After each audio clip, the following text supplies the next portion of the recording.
Ayun, magandang hapon mga idol. Service muna kami sa Lakeview. L300 daw, tumataas ang temperature. Okay. Ayun mga boss, L300 Euro 4 oh. Yung ano ni boss, kaka-start pa lang, nasa gitna agad yung gauge natin. Tapos pagka i-minute na, napupunta sa high. Kailangan natin itong buksan, titignan natin kung nag-stack yung pinaka kamay na yan. Okay, buksan natin. Gi-prep pa tayo muna. Chogad tayo sa panel ni boss pagka ganun nangyari. Alasin na metal screw. Baka daw panel void.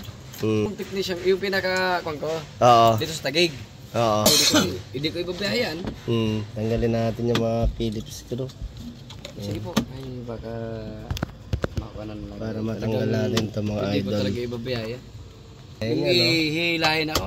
Oo, naka-off yung makina ni boss. So mahigit na ano. Yan o. Mahigit na. Mahigit yan. Pero yan talagang dati siya. Oo. Yung nag-isang ganyan na rin siya. Oo. Tapos kung check ko kung magbabawas ng tubig, pero hindi nagbabawas. Oo. Bunutin natin to. Yan, para matanggal nga natin. Tinanggal natin yung pinaka-cover. Bumalik na? Oo, lagyan mo kayo ng ano. Yan.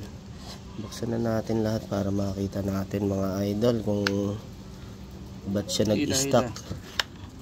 Yan mga idol, ginawa natin kasi kanina nandito siya. Ibinaba lang natin. Yan. Mga idol, pagkakalasin natin, ito, tanggalin natin yung dalawang tornilyo dito. Kabilaan yan. Yan mga idol, pagka tatanggalin natin yung pinaka-panel board, itong dalawa. Ayun, tapos tanggalin natin yung 4 na tornilyo para matanggal natin itong pinaka-panel. Tapos yan, balik na natin ito.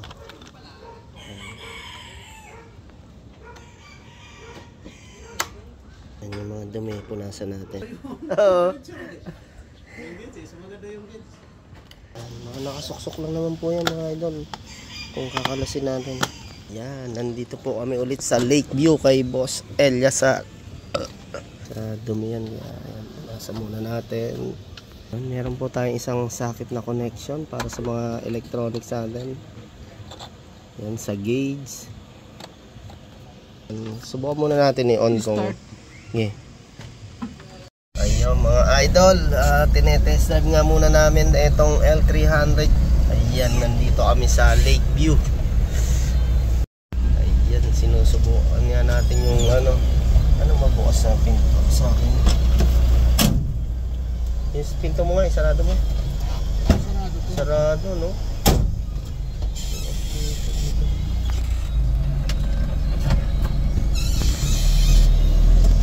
Yan, test drive tayo, tignan natin yung gauge si boss, nasa kalahati, no?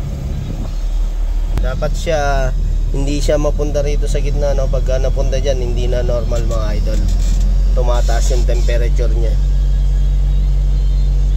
Isa pang ikot, sarap imikot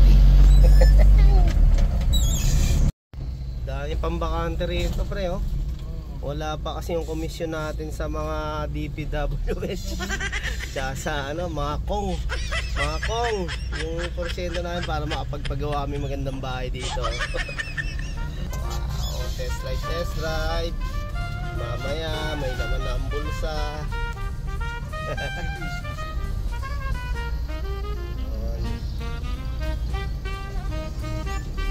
Yan, ikot tayo dito sa kabila. Parang dead end. Nyaw. Oo nga. Ha? Yan, no? Ganda rito, no? Malamig-lamig yung lugar dito mga idol, no? Wow. Lakeview, Taytay, Rizal. Mukhang may multo pa sa gabi rito. Sayang, no? Sayang. Sa gusto ng mga idol, no? Gusto ng tambayan. Tambayan. Yan, basta hindi na tumaas yung ating temperature, nasa F na lang siya, normal na yan. Ayos yung truck, oh. Lilim na lilim, pwede matulog. May tulog talaga sa ilalim, oh. Pag gumagawa. Ayan na, malamig dito.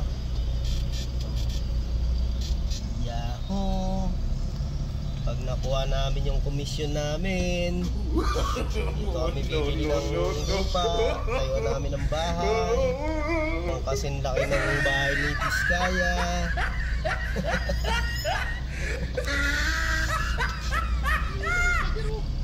Ito pala yung circle ng Lakeview. Tapos ayan na yung guard. Lapit lang mga boss, oh. Kaya ano pang inaantay nyo? Isa pang ikot, sarap imikot. Okay, testing ulit kung normal na. Ayan, bumaba na, okay na yan.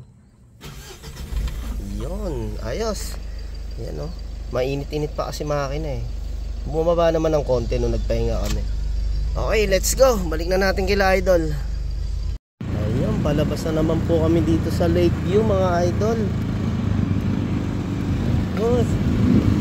Yan, no? Okay, salamat kay Boss Eliasar. Tsaka syempre dun sa bago nating kliyente Pat Choy.